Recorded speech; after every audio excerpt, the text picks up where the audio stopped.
1975 കൂട്ടായ്മയാണ് ബോയ്സ് ഹൈസ്കൂളിൻ്റെ കൂട്ടായ്മ നിങ്ങൾ നടത്തിക്കൊണ്ടിരിക്കുകയാണ്. അപ്പോൾ അതിൻ്റെ ഒരു ഭാഗമാകാൻ കഴിഞ്ഞാൽ ഒത്തിരി സന്തോഷമുണ്ട്.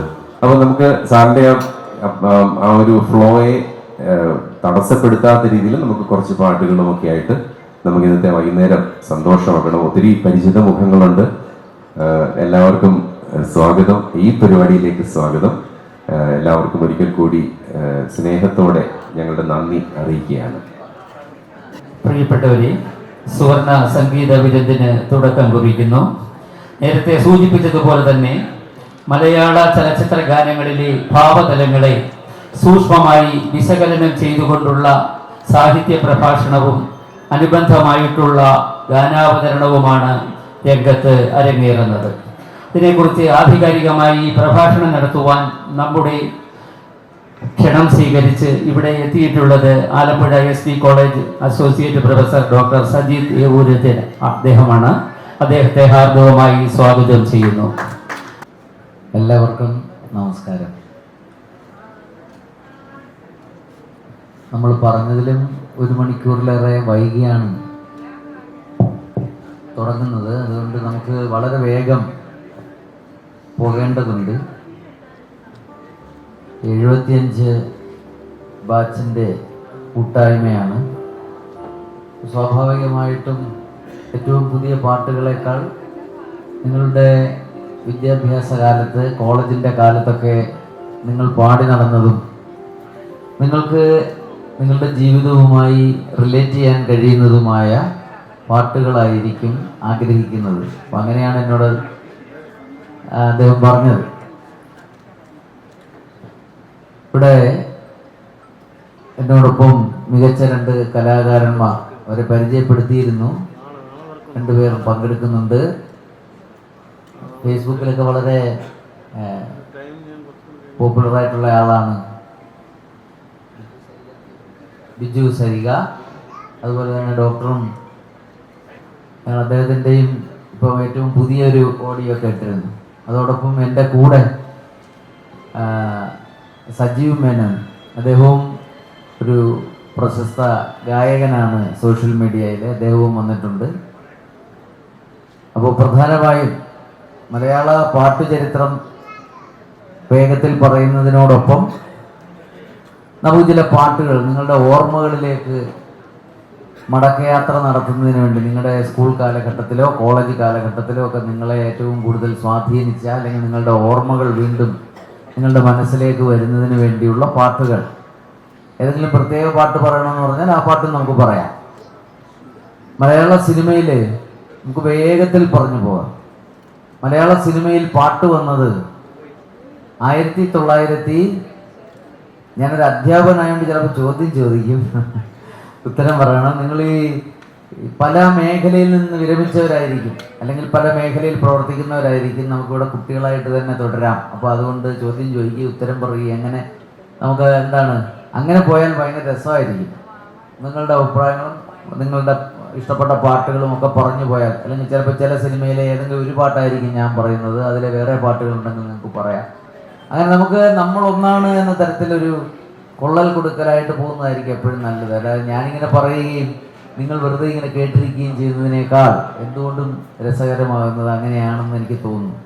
അതോടൊപ്പം അദ്ദേഹം മനോഹരമായി ആ പാട്ടുകൾ പാടി നിങ്ങളെ ഓർമ്മിപ്പിക്കുകയും ചെയ്യും. അപ്പം ചിലരെങ്കിലും എൻ്റെ പ്രോഗ്രാം കണ്ടിട്ടുണ്ടാകും പാട്ട് വഴിയോരം. ഫേസ്ബുക്കിലും മറ്റും പാട്ടിനെക്കുറിച്ചും പാട്ടിൻ്റെ പാട്ടുണ്ടായതിനെക്കുറിച്ചും ഒക്കെയുള്ള ചരിത്രവും പാട്ടിൻ്റെ ചില അർത്ഥവും ഒക്കെ പറഞ്ഞിരുന്ന ഒരു പ്രോഗ്രാമാണ്. അപ്പം മലയാള സിനിമയിൽ പാട്ട് വന്നത് 1938. 1938 മലയാള സിനിമ മലയാളം സംസാരിക്കാൻ തുടങ്ങുന്നത്. മലയാളത്തിലെ ആദ്യത്തെ സിനിമ ഏതാണ്? മലയാളത്തിലെ ആദ്യത്തെ സിനിമ 1928 പുറത്തു വന്ന വിഗതകുമാരനാണ്. പക്ഷെ മലയാളം സംസാരിച്ചു തുടങ്ങുന്നത് 1938 ബാലൻ എന്ന സിനിമയോടൊപ്പമാണ്. ഈ ബാലൻ സിനിമയിൽ ആണ് ആദ്യമായി പാട്ട് വരുന്നത്. എത്ര പാട്ടുണ്ടായിരുന്നു ബാലൻ സിനിമയിൽ നിന്ന് നിങ്ങൾക്കൊന്ന് ഓർക്കാമോ? എത്ര പാട്ട് 1938 വന്ന ഒരു സിനിമയിൽ എത്ര പാട്ടുണ്ടായിരിക്കും? 18 പാട്ടെന്നാണ് സാറ് പറയുന്നത്. ഇത്രയൊക്കെ നമുക്ക് പോണോ? 18 പാട്ടൊക്കെ കാണുമോ? 25 30 25 പാട്ട്. അതിലെ 23 പാട്ടാണ് ഉണ്ടായിരുന്നത്. 23 പാട്ട് ഒരു സിനിമയിൽ വരുന്നു എന്നുള്ളത് നമുക്ക് സങ്കല്പിക്കാൻ പറ്റില്ല ഇപ്പോഴത്തെ കാലത്ത്, അല്ലെങ്കിൽ ഏത് കാലത്തും 23 പാട്ട്. പക്ഷെ ആദ്യ കാലഘട്ടത്തിലൊക്കെ അത്രയേറെ പാട്ടുകൾ ഉണ്ടായിരുന്നു. അതിന്റെ കാരണം നമ്മളുടെ സിനിമയിലേക്ക്, അല്ലെ സിനിമയുടെ തുടക്കം എന്ന് പറയുന്നത് നമ്മളുടെ സംഗീത നാടകങ്ങളിൽ നിന്നാണ് സിനിമയിലേക്കുള്ള ഇൻഫ്ലുവൻസ്, അതിൻ്റെ ഒരു പ്രേരണ ഉണ്ടായത്. സംഗീത നാടകങ്ങളിൽ നിന്നായതുകൊണ്ടാണ് ഇത്രയേറെ പാട്ടുകൾ ആദ്യ കാലഘട്ടത്തിലെ സിനിമയിൽ വന്നത്. അങ്ങനെ ആദ്യത്തെ സിനിമയിൽ 23 പാട്ട് വന്നു. ആദ്യത്തെ പാട്ട് ഭാരതത്തിൻ പൊൻവിളക്കാം കേരള മേദിനി ദേവിയുടെ എന്ന് പറയുന്ന പാട്ട്. നോക്കൂ, 1938 വന്ന സിനിമയിൽ കേരള മേദിനി ദേവിയെ കുറിച്ച് പാടുന്നു. കേരള മേദിനി ദേവി ഉണ്ടായത് 1956 അപ്പോൾ കേരളം ഇല്ലാതിരുന്ന ഒരു കാലഘട്ടത്തിൽ കേരളം എന്നൊരു സങ്കല്പത്തെ വെച്ചുകൊണ്ടാണ് ആദ്യത്തെ പാട്ട് വരുന്നത്. അതുതന്നെ കേരളം എന്ന ഒരു അതൊരു നവോത്ഥാനമാണ്. കേരളം എന്നൊരു സങ്കല്പത്തിൽ ആദ്യത്തെ പാട്ട് വരുന്നു. കേരളം ഭാരതത്തിൻ്റെ ഒരു പൊൻവിളക്കായി മാറും എന്നുള്ള ഒരു പ്രവചന സ്വഭാവത്തോടു കൂടിയുള്ള പാട്ട് എഴുതിയത് ഈ കരുനാഗപ്പള്ളി കൂടി ഓണാട്ടുകരയുടെ ഭാഗമായതുകൊണ്ട് നമ്മളുടെ നാട്ടുകാരെന്ന് പറയാം, ഓണാട്ടുകരക്കാരനായ മുതുകുളം രാഘവൻ പിള്ളയാണ്. അതിലെ 23 പാട്ട് എഴുതിയതും അദ്ദേഹമാണ്. അങ്ങനെ പാട്ട് വരുന്നു. തുടർന്ന് പല പാട്ടുകളും വരുന്നു. 1941 മുതൽ 47 വരെ മലയാള സിനിമയുണ്ടായില്ല. അതുകൊണ്ട് തന്നെ പാട്ടൊന്നും വന്നില്ല. കൊച്ചു പാട്ടുകൾ, അല്ലെങ്കിൽ 1-2 സിനിമ വരും, കുറച്ച് പാട്ടുകൾ വരും. അതൊക്കെ കൂടുതലും ഹിന്ദി, തമിഴ്, തെലുങ്ക് അങ്ങനെയുള്ള ഭാഷകളിലെ സിനിമകളുടെ കോപ്പിയാണ്. ഈ തമിഴ് പാട്ടിൻ്റെ പാരഡി പോലെ എഴുതും. നമ്മളിപ്പോൾ ഈ ബാഹുബലിയും മറ്റും നമ്മൾ കേട്ടിട്ടുണ്ടാവും, ബാഹുബലിയിലെയൊക്കെ പാട്ട് എന്ന് പറയുന്നത് പോലെ തമിഴ് പാട്ട് പാടിയിട്ട്, അല്ലെ ഹിന്ദി പാട്ട് പാടിയിട്ട് അതിൻ്റെ പാരഡിയാണ് മലയാളത്തിൽ പാടിക്കൊണ്ടിരുന്നത്. നമുക്ക് മേനെ പ്യാർ കിയ എന്ന് പറഞ്ഞ വലിയ വിദൂരമല്ലാത്ത ഒരു സിനിമ വന്നിരുന്നു. വലിയ ഹിറ്റായ ഒരു സിനിമയാണ്. കബൂത്തർ ജാ ജാ ജാ എന്ന് പറഞ്ഞൊരു പാട്ടുണ്ട്. കബൂത്തർ ജാ ജാ ജാ കബൂത്തർ ജാ ജാ ജാ എന്നൊരു പാട്ടുണ്ട് അതിനകത്ത്. അത് മലയാളത്തിൽ വന്നത് കബോധം പോയി പോയി പോയി ഇങ്ങനെയാണ്. കബോധം എന്ന് പറഞ്ഞാൽ പ്രാവം എന്നാണ് അർത്ഥം. അപ്പൊ അങ്ങനെയാണ് പാട്ടുകൾ. ഇതിൽ നിന്ന് മാറി മലയാളത്തിൻ്റെതായ മലയാളിത്തമുള്ള പാട്ടുകൾ വരുന്നത് 1954 1954 വന്ന പാട്ട് സിനിമയും പാട്ടും വലിയ ഹിറ്റായി മാറി. അല്ലെങ്കിൽ 54 ഒരു ടേണിംഗ് പോയിന്റാണ്, ഒരു നാഴികക്കല്ലാണ്. ആ സിനിമയുടെ പേര് പറയാമോ? 54 വന്ന ആ സിനിമയുടെ പേര് നീലക്കുയിൽ എന്നായിരുന്നു. നീലക്കുയിൽ എന്ന സിനിമയിലെ പ്രസിദ്ധമായ പാട്ട്, 9 പാട്ടാണ് ആ സിനിമയിലുള്ളത്. ഒരു പാട്ട് ഒരു കീർത്തനമാണ്, ബാക്കി 8 പാട്ട്.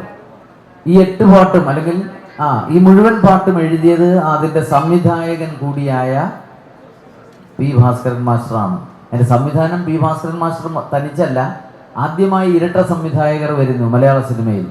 മറ്റൊരാൾ ആരാണ്?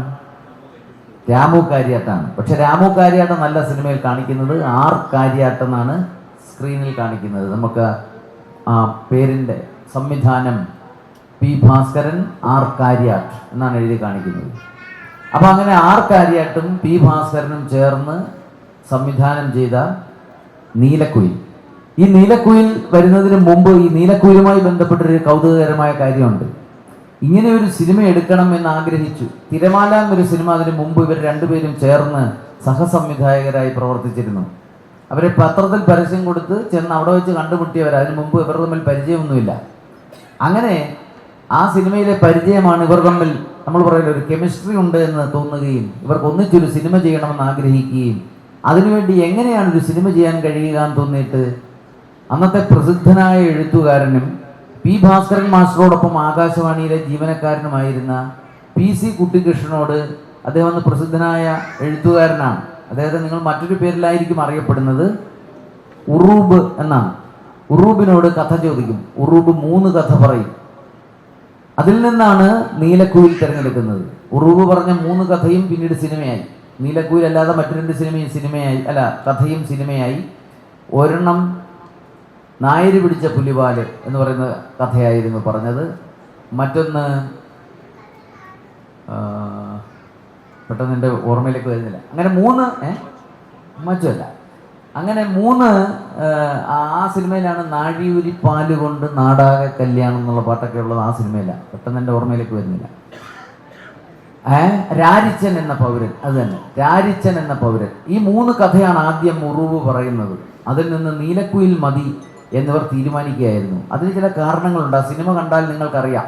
നീലക്കുയിൽ സിനിമ കണ്ടാൽ നിങ്ങൾക്ക് എന്തുകൊണ്ടാണ് ആ സിനിമ അല്ലെങ്കിൽ ആ കഥ ഇവർ എടുക്കാൻ കാരണം എന്നുള്ളത് അവരുടെ ഒരു പശ്ചാത്തലവുമൊക്കെ, അതൊന്നും വിശദമായിട്ട് പറയാൻ ഇപ്പോൾ സമയമില്ല, നമുക്ക് പാട്ടാണ് വിഷയം. അപ്പോൾ ആ സിനിമ മുന്നോട്ട് വെക്കുന്ന ദർശനം എന്താണ്, ആ സിനിമ മുന്നോട്ട് വെക്കുന്ന ആദർശങ്ങൾ എന്തെല്ലാമാണ്, ആ സിനിമയിലെ ആശയങ്ങൾ എന്തെല്ലാമാണ്, ആ സിനിമ മുന്നോട്ട് വെക്കുന്ന മറ്റു പല സാമൂഹ്യ പ്രശ്നങ്ങളുമുണ്ട്. അതൊക്കെ വളരെ പ്രധാനപ്പെട്ടതാണ്. അതൊന്നും നമുക്കിവിടെ വിഷയമല്ല, പാട്ടാണ് വിഷയം. അപ്പോൾ ആര് പാട്ടെഴുതും? പി ഭാസ്കരൻ മാസ്റ്റർ പാട്ടെഴുതട്ടെ എന്ന് തീരുമാനിക്കുന്നു. അദ്ദേഹം അതിമനോഹരമായ 8 പാട്ട് എഴുതുന്നു. 462 പാട്ട് അതിനു മുമ്പ് മലയാള സിനിമയിൽ വന്നു. ഒന്നും നമ്മളിപ്പോൾ ഓർക്കുന്നില്ല. പക്ഷെ 463ാമത്തെ പാട്ട് ഇപ്പോഴും നമ്മൾ പാടിക്കൊണ്ടിരിക്കുന്നു. ഞാൻ വളരെ അടിവരയിട്ടാണ് പറഞ്ഞത്, ഇപ്പോഴും നമ്മൾ പാടിക്കൊണ്ടിരിക്കുന്നു. ആ പാട്ട് നമുക്ക് കേൾക്കാം. അത് അദ്ദേഹം പാടും.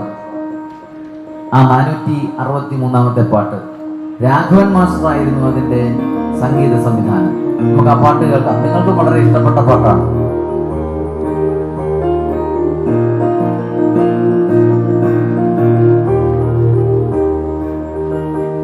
ഞാനെന്ന തൊട്ടപ്പോ നീലക്കരിമ്പിന്റെ കൊണ്ടാണ് കണ്ടതയ്യ, ചക്കരക്കൊണ്ടാണ് കണ്ടതയ്യ. നാടാകെ ചൊല്ലണം, നാട്ടാരും ചൊല്ലണം, കാടാണ് കാളിയെന്ന്. കൊടും കാടാണ്, കൊടും കാടാണ് കരളിയെന്ന്. ഞാനൊന്ന് കേറിയപ്പോ നീലക്കുയിലിന്റെ കൂടാണ് കണ്ടതയ്യ, കുഞ്ഞിക്കൂടാണ് കണ്ടതയ്യ. എല്ലാരും ചൊല്ലണം, എല്ലാരും ചൊല്ലണം, കല്ലാണി നെഞ്ചിലെന്ന്. കരിങ്കല്ലാണ്, കരിങ്കല്ലാണ് നെഞ്ചിലെന്ന്. ഞാനൊന്ന് തൊട്ടപ്പോ നീലക്കരിമ്പിന്റെ കൊണ്ടാണ് കണ്ടതയ്യ, ചക്കരക്കൊണ്ടാണ് കണ്ടതയ്യ. എല്ലാരും ചൊല്ലണം, എല്ലാരും ചൊല്ലണം, കല്ലാണി നെഞ്ചിലെന്ന്. കരിങ്കല്ലാണ്, കരിങ്കല്ലാണ് നെഞ്ചിലെന്ന്. കൊല്ലത്ത് ലയൺസ് ക്ലബിൻ്റെ ഒരു പ്രോഗ്രാം നടന്നു കുറച്ചു കാലം മുമ്പാ. കൃഷ്ണേന്ദ്രനായിരുന്നു, കൃഷ്ണേന്ദ്രൻ്റെ ഗാനമേളയാണ്. അപ്പോൾ ആദ്യത്തെ ഒരു പാട്ട് പാടി, കാര്യമായ പ്രതികരണമൊന്നുമില്ല. രണ്ടാമതൊരു പാട്ട് പാടി, പ്രതികരണമൊന്നുമില്ല. മൂന്നാമത്തെ പാട്ട് കഴിഞ്ഞപ്പോൾ കൃഷ്ണേന്ദ്രൻ പറഞ്ഞു, ഒന്നുകിൽ നിങ്ങൾ കൂവണം, ഇല്ലെങ്കിൽ നിങ്ങൾ കൈയടിക്കണം. കാരണം ഇവിടെ ഇരിക്കുന്നവർക്ക് അതാണ് ഒരു പ്രേരണ. ഇപ്പം ഇത്രയും രസകരമായ ഭയങ്കര റിഥമിക്കായ ഒരു പാട്ട് പാടിയിട്ട് നിങ്ങളിങ്ങനെ മസിൽ പിടിച്ചിരുന്നിട്ട് ഒരു കഥയില്ല. ഞാൻ നേരത്തെ തന്നെ പറഞ്ഞു, നമ്മൾ പിള്ളേരായിട്ട് ജീവിക്കണം. അപ്പോൾ നമുക്ക് ആ പാട്ട് ഒന്നുകൂടെ പാടിയാലോ? 1 2 3 എല്ലാവരും കൂടെ.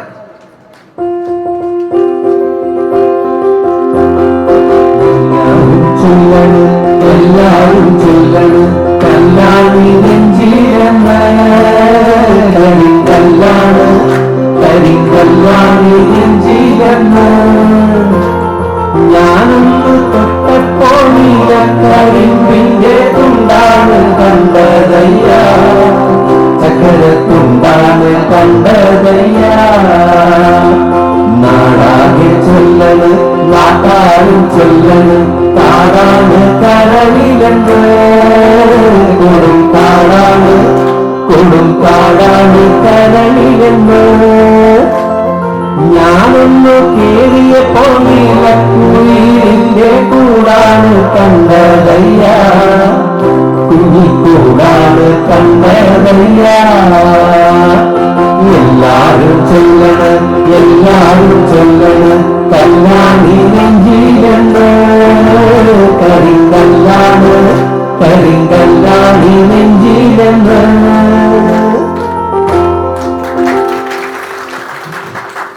ഇപ്പൊ കുറച്ച് കത്തി. അപ്പോ അതിൽ വേറെയും മനോഹരമായ പാട്ടുണ്ടായിരുന്നു. നിങ്ങൾ പലരും ഇപ്പോഴും കോളേജിലൊക്കെ പഠിക്കുന്നവരും അല്ലെങ്കിൽ കോളേജിൽ പഠിച്ചവരും ഒക്കെ പെൺകുട്ടികളൊക്കെ ആണെങ്കിൽ മരച്ചോട്ടിലൂടെ ഇങ്ങനെ പോകുമ്പോൾ മരച്ചോട്ടിലിരിക്കുന്ന ചില ഗ്യാങ്സ് ഉണ്ട്. അവർ സ്ഥിരമായി പാടുന്നൊരു പാട്ടുണ്ട്. ഏതാണെന്ന് അറിയാമോ? ആ സിനിമയിലെ പാട്ടാ. അത് തന്നെ അത് തന്നെ. എങ്ങനെയത്? കായലരികത്ത് വലയെറിഞ്ഞപ്പോ വളകിലുക്കിയ സുന്ദരി പെണ്ണുകെട്ടിന് കുറിയെടുക്കുമ്പോ ഒരു നറുക്കിനു ചേർക്കണേ. പാടിക്കേ. കായലരികത്ത് വലയെറിഞ്ഞപ്പോ വളകിലുക്കിയ സുന്ദരി പെണ്ണുകെട്ടിന് കുറിയെടുക്കുമ്പോ ഒരു നറുക്കിന് ചേർക്കണേ. ഇനിയുണ്ട് അതിന്റെ മനോഹരമായ പാട്ട്. നിങ്ങളോട് പറഞ്ഞാലേ നമുക്കത് പറഞ്ഞു പറയാൻ പറ്റുള്ളൂ. അതിനകത്ത് അങ്ങനെയും വിളിക്കില്ല ഇങ്ങനെയും വിളിക്കില്ല എന്നൊരു പാട്ടുണ്ട്. അത് തന്നെ അത് തന്നെ. മാനെന്നും വിളിക്കില്ല അല്ലേ? മാനെന്നും വിളിക്കില്ല. മയിലെന്നും വിളിക്കില്ല. മാടത്തിൻ മണി വിളക്കേ നിന്നെ ഞാൻ മാടത്തിൻ മണി വിളക്കേ. മാനെന്നും വിളിക്കില്ല മയിലെന്നും വിളിക്കില്ല മാടത്തിൻ മണി വിളക്കേ നിന്നെ ഞാൻ മാടത്തിൻ മണി വിളക്കേ. വളരെ രസകരമായ മാടം എന്നൊക്കെയുള്ള പ്രയോഗം നിങ്ങൾ ഓർക്കണം. മാടത്തിൻ മണി വിളക്കേ. ഇപ്പോഴത്തെ കുട്ടികൾക്ക് എന്താണ് മാടം എന്നറിയില്ല. റോഡിന്റെ ഒക്കെ സൈഡിൽ വെച്ചിരിക്കുന്ന ചെറിയ പെട്ടിക്കടക്കാണ് ഈ മാടം എന്നാണ് വിചാരിക്കുന്നത്. അങ്ങനെയല്ല. അപ്പൊ അർത്ഥത്തിന് വികാസവും സങ്കോചവും ഒക്കെ സംഭവിച്ചിട്ടുണ്ട്. അതൊന്നും നമ്മുടെ വിഷയമല്ല. അപ്പൊ അങ്ങനെ അതിലെ ആ പാട്ട്. ഇനിയും കോഴിക്കോട് അബ്ദുൽ ഖാദർ എന്ന് പറയുന്ന പ്രസിദ്ധനായ പാട്ടുകാരനെ, നാടക പ്രവർത്തകനെ ഒക്കെ എക്കാലവും മലയാള സിനിമയുടെ ഭാഗമാക്കി, ചരിത്രത്തിന്റെ ഭാഗമാക്കി നമ്മളെ ഓർമ്മിപ്പിക്കുന്ന ഒരു പാട്ടുണ്ട്. ഏതാണ്? എങ്ങനെ നീ മറക്കും കുയിലേ എങ്ങനെ നീ മറക്കും. വളരെ പ്രസിദ്ധമായ പാട്ടാണ്. പാടം പച്ചച്ച പാവാടയിട്ടപ്പോ പാവം നീ എത്ര മേൽപോട്ടു പൊന്തി. എന്തൊരു ദാഹം എന്തൊരു വേഗം എന്തൊരു തീരാത്ത തീരാത്ത ശോകം എങ്ങനെ. അതൊക്കെ വളരെ പ്രസിദ്ധമായ പാട്ടുകൾ. അങ്ങനെ അതിലെ കുറേ മനോഹരമായ പാട്ടുണ്ട്. ആ സമയത്ത് വന്ന മറ്റൊരു, അതുപോലെ അതിനകത്ത് വേറൊരു രസകരമായ പാട്ടുണ്ട്. അത് നമ്മൾ പറഞ്ഞില്ല. കുയിലിനെ തേടി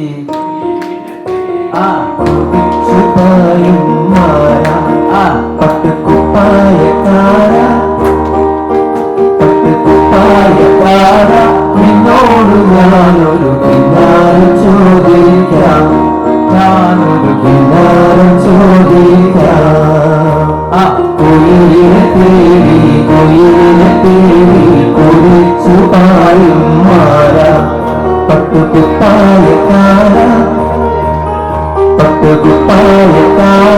നിന്നോട് ഞാനൊരു കിന്നാരം ചോദിക്കാം ഞാനൊരു കിന്നാരം ചോദിക്കാം. അപ്പൊ ഈ പാട്ടുകളൊക്കെ ഇപ്പോഴും നമ്മളുടെ മനസ്സിൽ നിൽക്കുകയാണ്. നോക്കൂ, 1954 കൊല്ലം 70 കഴിഞ്ഞില്ലേ? കണക്ക് ഞാൻ പുറകില്ല. ജനിച്ചിട്ടില്ല. ജനിക്കാത്ത കാലത്തെ പാട്ടുകളാണ് നമ്മൾ ഇപ്പോഴും പാടിക്കൊണ്ടിരിക്കുന്നതെന്ന് ആലോചിക്കണം. ഇപ്പോഴും ഇത് എവർഗ്രീൻ ആണ്. എപ്പോൾ പാടിയാലും ആൾക്കാർക്ക് ആസ്വദിക്കാൻ കഴിയുന്നതാണ്. ഏത് ന്യൂജൻ കാലത്തും വളരെ രസകരമായി പാടുന്നതാണ്. പല ബാൻഡുകാരും ഇത് പാടുന്നുണ്ട് വളരെ രസകരമായി. അപ്പൊ അങ്ങനെ എക്കാലത്തെയും ഹിറ്റ് പാട്ട്. ഇങ്ങനെ നോക്കൂ, അതുവരെയുള്ള പാട്ടുകളൊക്കെ വളരെ സംസ്കൃതജന്യമായ വാക്കുകൾ ഉപയോഗിച്ച് പാടിക്കൊണ്ടിരുന്നതും അതുപോലെ തന്നെ മനുഷ്യർക്ക് മനസ്സിലാകാത്ത തരത്തിലുള്ള ആശയങ്ങൾ അവതരിപ്പിക്കുന്നതൊക്കെ ഇത് വളരെ ലളിതമായ വാക്കുകൾ. കുയിലിനെ തേടി കുതിച്ചു പായും മാര. ഇങ്ങനെ വളരെ ലഘുവായ വളരെ പെട്ടെന്ന് ആൾക്കാർക്ക് മനസ്സിലാകുന്ന തരത്തിലുള്ള വാക്കുകൾ ഉപയോഗിച്ചാണ് ഈ പാട്ടുകൾ എഴുതിയത്. ഇതിന് പിന്നിൽ ഒരു കൊല്ലത്തുകാരൻ്റെ ഇടപെടൽ കൂടിയുണ്ട്. അത് ചവറക്കാരനായ ONV കുറുപ്പ് എന്ന് പറയുന്ന ആളിൻ്റെയാണ്. ONV കുറുപ്പ്, ON വേലുക്കുറുപ്പ് എന്ന് പറഞ്ഞാൽ ഒറ്റപ്ലാക്കൽ നീലകണ്ഠൻ വേലുക്കുറുപ്പാണ് ONV കുറുപ്പ്. അദ്ദേഹം എന്താണ് ഇതിൽ ഇടപെട്ടതെന്ന് പറഞ്ഞാൽ 1940കളുടെ പകുതിയൊക്കെ ആകുമ്പോഴേക്കും കമ്മ്യൂണിസ്റ്റ് പ്രസ്ഥാനത്തിൻ്റെ പ്രചാരണത്തിനായി നാടകങ്ങൾ എന്നുള്ള ഒരു ആഗ്രഹം വരികയും കായംകുളം ആസ്ഥാനമാക്കി KPAC ആരംഭിക്കുകയും ചെയ്യുന്നു. KPACയുടെ ആദ്യത്തെ നാടകം ഏതായിരുന്നു? എൻ്റെ മകനാണ് ശരി. കറക്റ്റ്, എൻ്റെ മകനാണ് ശരി എന്ന ആദ്യത്തെ നാടകം. ആ ആദ്യത്തെ നാടകം അവതരിപ്പിക്കുന്നു. അത് വേണ്ട രീതിയിൽ അങ്ങോട്ടൊരു ജനകീയമാകുന്നില്ല. അപ്പോഴാണ് തോപ്പിൽ ഭാസി എഴുതിയ നാടകം വരുന്നത്, രണ്ടാമത്തെ നാടകമായിട്ട്. അത് വലിയൊരു ചരിത്രമായി മാറി. നിങ്ങൾ എന്നെ കമ്മ്യൂണിസ്റ്റ് ആക്കി എന്ന് പറയുന്ന നാടകം ആദ്യമായി അത് അരങ്ങേറുന്നത് ചവറയിലാണ്. അപ്പോൾ ഇത് ആദ്യമായി 48-ലാണെന്നാണ് എൻ്റെ ഓർമ്മ അരങ്ങേറുന്നു. അതിൽ ഒരുപാട് പേർ മധ്യ കേരളത്തിലുള്ളവരാണ് അതിലെ പ്രധാനപ്പെട്ട ആൾക്കാരെല്ലാം. അതിലെ പാട്ടുകൾ എഴുതിയപ്പോൾ 23ഓളം 25ഓളം പാട്ട് അതിലുണ്ട്. ആ പാട്ടുകൾ എല്ലാം എഴുതിയപ്പോൾ ONV സാറ് വളരെ ശ്രദ്ധാപൂർവം സാധാരണക്കാരൻ്റെ വാക്കുകൾ, കാരണം ഇന്ത്യക്ക് സ്വാതന്ത്ര്യം കിട്ടുമ്പോൾ ഒരു 5 മുതൽ 8 അല്ലെ 10% താഴെയായിരുന്നു സാക്ഷരതാ നിരക്ക്. അന്നും ഏറ്റവും കൂടുതൽ സാക്ഷരതയുള്ളത് തിരുവിതാംകൂറിലാണ്, 36%. അപ്പോഴും വലിയൊരു വിഭാഗം എഴുത്തും വായനയ്ക്കും പുറത്താണ്. അവരെ കൂടി ഉൾക്കൊള്ളുന്ന തരത്തിൽ വാക്കുകൾ ഉപയോഗിക്കണം എന്ന് വെച്ചിട്ടാണ് അദ്ദേഹം വളരെ ലഘുവായ ലളിതമായ വാക്കുകൾ ഉപയോഗിച്ച് നിങ്ങളെന്നെ കമ്മ്യൂണിസ്റ്റാക്കി നാടകത്തിലെ പാട്ടുകളെല്ലാം എഴുതിയത്. അങ്ങനെ അപ്പോൾ അതിലിങ്ങനെ എന്താണ് പിന്നെ പൊന്നരിവാൾ അമ്പിളിയിൽ കണ്ണെറിയുന്നോളെ, ആമരത്തിൻ പൂന്തണലിൽ വാടി നിൽക്കുന്നോളെ, എല്ലാവർക്കും മനസ്സിലാകുന്ന വളരെ ലളിതമായ വാക്കുകൾ ഉപയോഗിച്ച് അതുവരെയുള്ള കടുകട്ടി പദങ്ങളൊക്കെ ഉപയോഗിച്ച് വളരെ സിമ്പിളായി എഴുതി. മാസ്റ്റർ പറഞ്ഞിട്ടുണ്ട്, ഈ പാട്ടുകളാണ് എന്ന് വെച്ചാൽ അക്കാലഘട്ടത്തിൽ നാടകങ്ങളിലുണ്ടായ ലഘുവായ പാട്ടുകളാണ് എന്നെ 54-ൽ നീലക്കുയിൽ എഴുതിയപ്പോൾ പാട്ടുകൾക്ക് വേണ്ട വാക്കുകൾ സെലക്ട് ചെയ്യാൻ തിരഞ്ഞെടുക്കാൻ പ്രേരിപ്പിച്ചത്. അങ്ങനെയാണ് ലഘുവായ വാക്കുകൾ, ലളിതമായ വാക്കുകൾ, പെട്ടെന്ന് ആർക്കും മനസ്സിലാവുന്ന തരത്തിലുള്ള പാട്ടുകൾ ഉപയോഗിച്ച് പാട്ടുകൾ തയ്യാറാക്കാൻ ഭാസ്കരൻ മാസ്റ്ററെ പ്രേരിപ്പിക്കുന്നത്. കേരളീയമായ നാടൻ സംഗീതമാണ് രാഘവൻ മാസ്റ്റർ ഉപയോഗിച്ചത്. കായലരികത്ത് പാടിയതും അദ്ദേഹമാണെന്ന് ഓർക്കണം. യഥാർത്ഥത്തിൽ മറ്റൊരു ഗായകനാണ് ആദ്യം പാടിയത്. കായലരികത്ത് വലയെറിഞ്ഞപ്പോൾ എന്നുള്ളത് ഹാജി ഒരു സംതിങ് ഏതൊരു സെറ്റാണത് പാടിയത്. പക്ഷേ നിർമ്മാതാവ് അതത്ര തൃപ്തനാകാതെ മാഷ് തന്നെ, രാഘവൻ മാസ്റ്റർ തന്നെ പാടണം, ഒരിക്കൽ ഒന്നുകൂടെ പാടണം എന്ന് പറഞ്ഞിട്ട് അദ്ദേഹത്തെ കൊണ്ട് പാടിക്കുകയും ഇത് ഉപയോഗിച്ചാൽ മതി എന്ന് പറഞ്ഞിട്ട് അദ്ദേഹം പാടിയ വേർഷൻ സിനിമയിൽ ഉപയോഗിക്കുകയാണ്. അതിനകത്തൊക്കെ വളരെ രസമാണല്ലോ. തണ്ടൊടിഞ്ഞൊരു ശീലക്കുടയുടെ കമ്പി പോലെ ഞരമ്പുകൾ, അതുപോലെ വെറുതെ ഞാനെന്തിന് എരിയും വെയിലത്ത് കൈലിയും കുത്തി നടക്കുന്നു, ഇങ്ങനെയൊക്കെയുള്ള വളരെ സിമ്പിളായ ഹാസ്യാത്മകമായ വാക്കുകളാണ് അതിൽ ഉപയോഗിച്ചത്. അങ്ങനെ ആ സിനിമയോടുകൂടി ആ സിനിമയ്ക്കും ഒരു വലിയ മാറ്റമുണ്ടാകുന്നു, സിനിമ ഗാനങ്ങൾക്കും വലിയൊരു മാറ്റമുണ്ടാകുന്നു. അങ്ങനെ മലയാള സിനിമ ഒരു പുതിയ സിനിമയും പാട്ടും ഒരു പുതിയ ട്രാക്കിലൂടെ സഞ്ചരിക്കാൻ തുടങ്ങുകയാണ്. അപ്പോൾ കുറേ കൂടി നന്നായി. അപ്പോൾ അതുവരെ അന്ന് മറ്റു പലരും എഴുതുന്നുണ്ട്, പക്ഷേ കവികളായി പ്രൂവ് ചെയ്ത 2 പേർ തൊട്ടടുത്ത വർഷങ്ങളിൽ അതിന് 55-ലും 56-ലും മലയാള സിനിമയിലേക്ക് വരികയാണ്. 55-ൽ ONV കുറുപ്പ്, 56-ൽ വയലാർ രാമവർമ്മ. നമ്മൾ വിചാരിക്കും വയലാറാണ് ആദ്യമായി വന്നതെന്ന്. അല്ല, ONV സാറാണ് ആദ്യമായി വരുന്നത് 55-ൽ.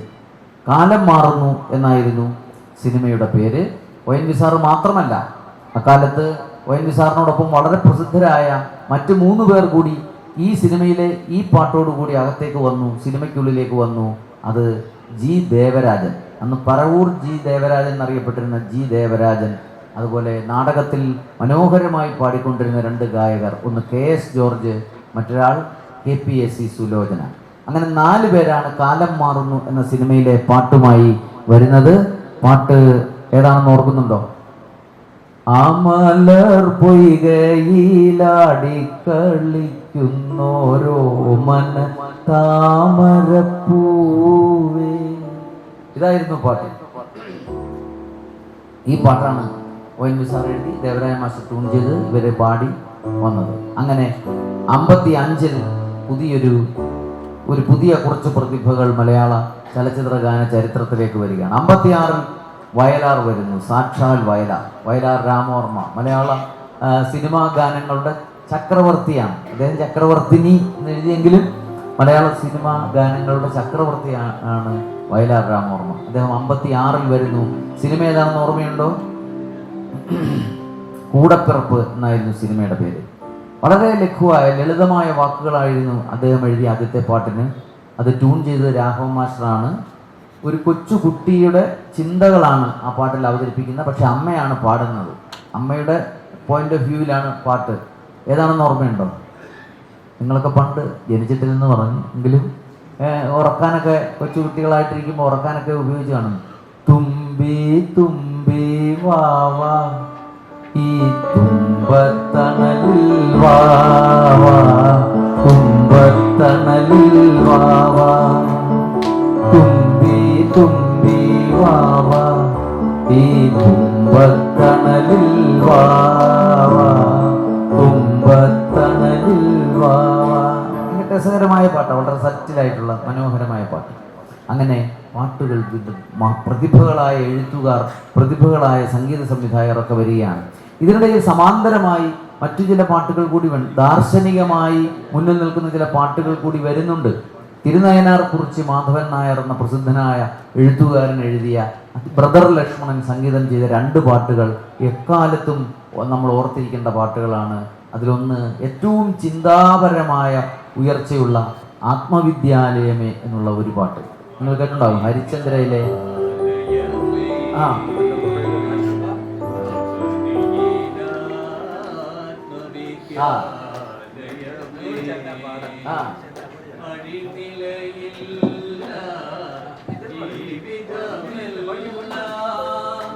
ആറടി മണ്ണിൽ നീരിയോടും ആത്മവിദ്യാലയമേ അവനിയിലാത്മവിദ്യാലയമേ.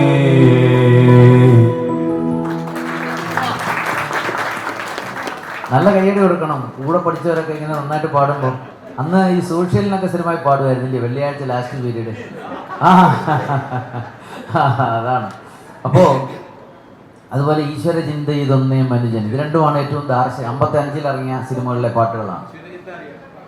ഈശ്വര ചിന്ത ഇതൊന്നേ മനുജന് ശാശ്വതമേ ഉലകിൽ. അതെ,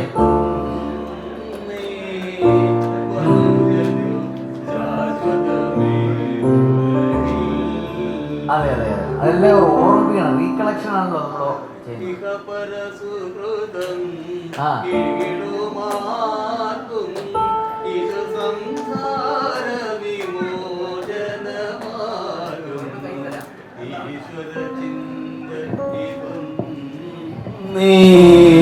മനുജനു ശാശ്വതമേ ഉലകിൽ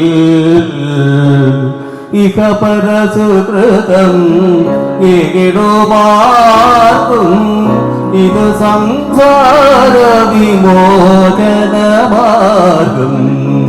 ഈശ്വര ചിന്ത ഇതൊന്നേ മനോജനു ശാശ്വതമേ ഉലകിൽ.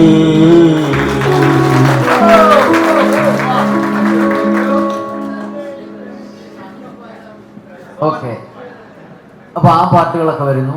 അടുത്ത ഒരു വേഗം പോകുന്നതുകൊണ്ട് ഇടയ്ക്കുള്ള കുറേ നമ്മൾ വിട്ട് പോവാണ്. അപ്പോ 1964 അപ്പൊ നമ്മള് എഴുത്തുകാർ വന്നതിനെ കുറിച്ച് പറഞ്ഞു, സംഗീത സംവിധായകർ വന്നതിനെ കുറിച്ച് പറഞ്ഞു. നമസ്കാരം. ഇത്ര നല്ലൊരു വേദിയിൽ പാടാൻ കഴിയുക എന്ന് പറയുന്നത് തന്നെ ഒരു വലിയ കാര്യമാണ്. എന്നെയും വിനോദിനെ പോലുള്ളവർക്ക് ഊർജം പകരുന്നത് ഇതുപോലുള്ള വേദികളാണ്. നമുക്ക് നമ്മളെ വിട്ടുപോയ ജയചന്ദ്രന്റെ ഏറ്റവും പ്രശസ്തമായ ഒരു ഗാനം പാടാം.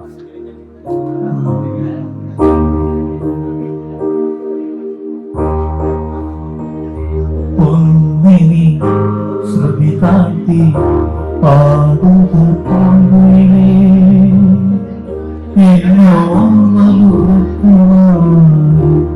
ഉണർത്തരുതേ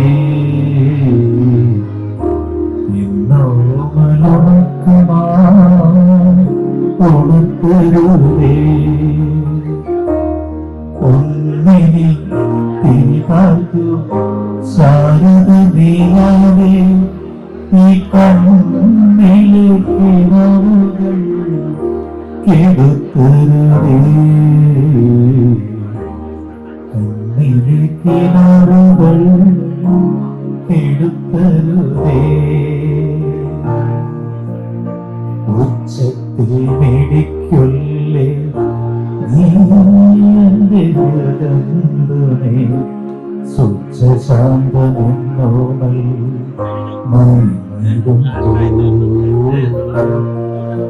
ഉച്ചത്തിൽ മേടിക്കൊല്ലേ നീ എന്റെ ഹൃദയേ സുഖശാന്തമെന്നോമൽ എത്രയോ ദൂരമെന്നോടൊപ്പം നടന്ന പദപത്മങ്ങൾ കരളമായി ഇലവേൽക്കുമ്പോ യാത്ര നിദ്രതം പടിമറി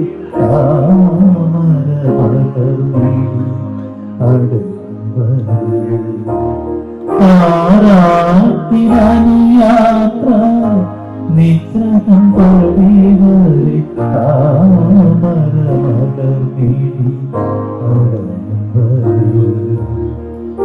ഒന്നിനി ശ്രുതി താഴ്ത്തി പാടുക കണ്ടിലേ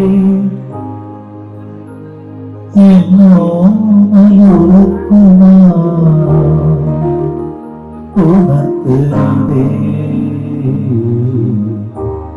എന്നോ മയൂർക്കുമാ ഉണർത്തരുതേ.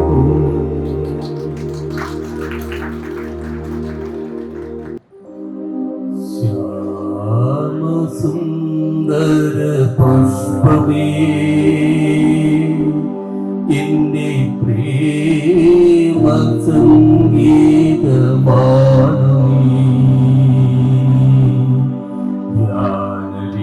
ധ്യാനലീനീരിപ്പൂ ഞാൻ ധ്യാനലീനീരിപ്പൂ ഞാൻ ഗാനമിന്നേ മറക്കുമോ എന്റെ ഗാനമിന്നിൽ മരിക്കുമോ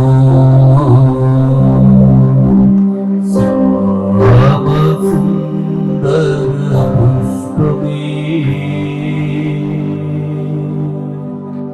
വേദനതൻ ശ്രുതി കലർന്നത് നീറൊരു രാഗമാകുമോ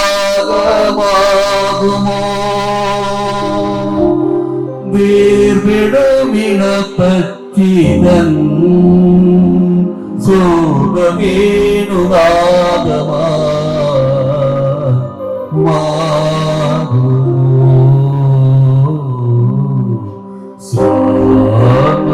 ശ്യാമസുന്ദര പുഷ്പമേ എന്റെ പ്രേമ സംഗീതമാണു നീ ധ്യാനലീനീരിപ്പൂ ഞാൻ ധ്യാനലീനീരിപ്പൂ ഞാൻ മരിക്കുമോ എന്റെ സൂര്യൻ എരിഞ്ഞടങ്ങി ഈ സന്ധ്യതൻ സ്വന്തമേടയിൽ എന്റെ കുങ്കുമപ്പാ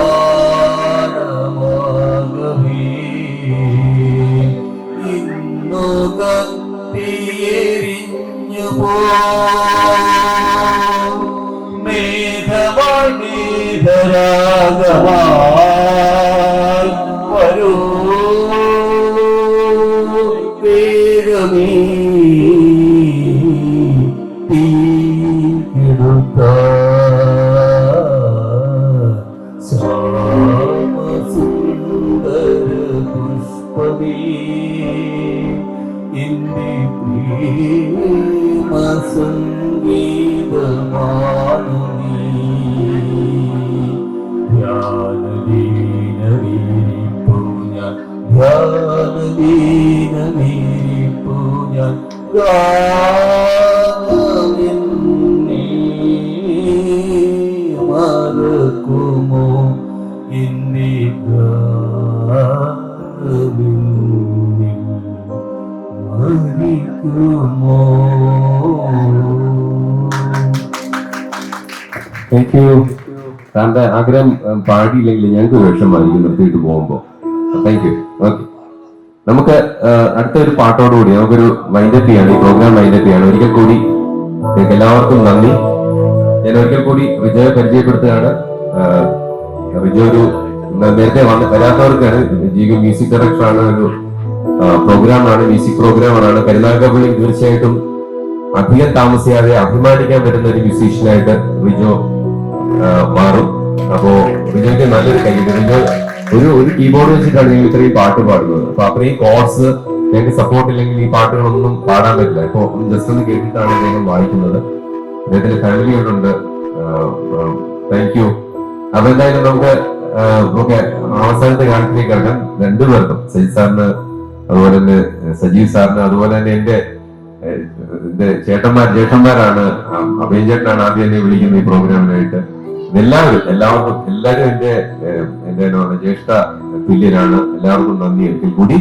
അപ്പൊ നമുക്ക് ഒരു താരാട്ട് പാട്ടോടുകൂടി അല്ലേ അവസാനം രാത്രി പിരിയുമ്പോൾ ഒരു താരാട്ട് പാട്ടോടുകൂടി പിന്നെ പോവാം. എന്റെ ഏറ്റവും ഫേവറേറ്റ് ആയിട്ടുള്ള പാട്ട് യേശുദാസ് എന്ന ഗായകന് നാഷണൽ അവാർഡ് നേടിക്കൊടുത്ത ഒരു പാട്ടാണ്. ഇളയരാജ സാറിന്റെ കോമ്പോസിഷൻ പാട്ട്.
നിന്റെ കനവിനെ വളർത്തി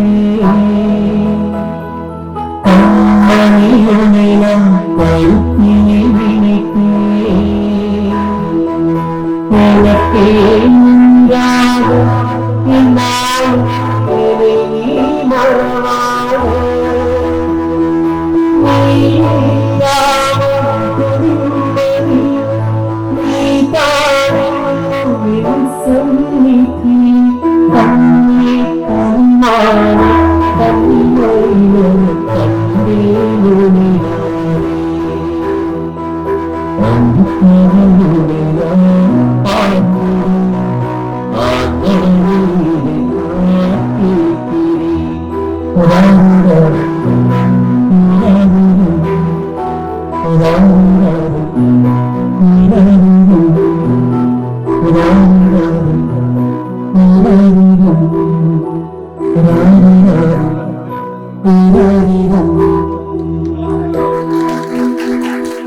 thank you so much once again. എന്റെ ഹെൽത്ത് വളരെ മോശമായിരുന്നു ഇന്നലെ വരെ. സത്യമായിട്ട് ഞാൻ ഈ പാടാൻ ഒന്നൊരു വാക്ക് പോലും ഞാൻ സാറിനോട് പറയായിരുന്നു, ഇന്നൊരു വാക്ക് പോലും പാടാൻ പറ്റുന്ന ഒരു അവസ്ഥയിലല്ലായിരുന്നു എന്റെ ശബ്ദം ഇന്നലെ. എങ്കിലും ഇത്രയും നേരം ഇങ്ങനെ പ്രോത്സാഹിപ്പിച്ച എല്ലാവർക്കും ഒരിക്കൽ കൂടി നന്ദി. Thank you so much. സാഹിത്യ സായാഹ്നം നമ്മൾക്കൊരുക്കിയ ഈ ടീമിന് അഗൈതമായ നന്ദി രേഖപ്പെടുത്തുന്നു. ഇതോടൊപ്പം പരിപാടി കഴിഞ്ഞിട്ട് നമ്മുടെ ഒരു ചെറിയ കാര്യം കൂടിയുണ്ട്. നമ്മുടെ തത്സമയ ചിത്രകാരൻ, നമ്മുടെ അഭിമാനമായ ശ്രീപ്രകാശ് വരച്ച ആ ചിത്രം വളരെ സന്തോഷകരമായിട്ടുള്ള നിമിഷങ്ങളായിരുന്നു കടന്നുപോയത്. പിന്നെ ഇത് അൺഫിനിഷ്ഡാണ്, ഈ ചിത്രം അൺഫിനിഷ്ഡാണ്. ഒരു വർഷം എടുക്കും, ഫിനിഷ് ചെയ്യാൻ ഒരു വർഷം എടുക്കും കേട്ടോ. കാരണം ഞാൻ ഈ പ്രോഗ്രാം ഇടയ്ക്ക് കാണുമായിരുന്നു, എനിക്കും കാണുന്നുണ്ട്.